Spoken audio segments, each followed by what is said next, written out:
سلام علیکم. سوزن اکاجان برای خوشنامنی بدرفتار بدبینی کلین یک ویدیو میکردین. التماس اکاجان.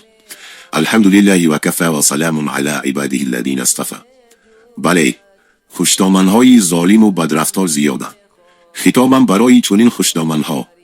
ای خوشنامنان ظالم، یک سخن را خوب و با دقت بشنوید. کلین غلام نیست. او دختر یک پدر و مادر است که با هزاران آرزو و امید به دست شما سپاریده شده است. هر کلامی سخت، هر طعنه و تفکیر و هر ظلمی که میکنید پیش از همه به دل پسر خودتان میزنید. بعد به عرش الله میرود. آیا شما میفهمید که خوشدامن دخترتان مثل شما با دخترتان ظلم و بدرفتاری کند؟ از الله بترسید. در روایت بخاری آمده است پیامبر خدا درود خداوند بر او باد فرمودند: ظالم نباش، زیرا ظلم روز قیامت تاریکی زیاد می‌آورد. آیا می‌خواهید که روز قیامت در تاریکی ایستید؟ آیا می‌خواهید که دعای سخت کلینتان بر ضد شما قبول شود؟ ای مادر، اگر شما به کلین مهربانی کنین، الله به فرزندانتان رحمت می‌فرستد. اگر عدالت کنین، خانه‌تان پر از برکت می‌شود.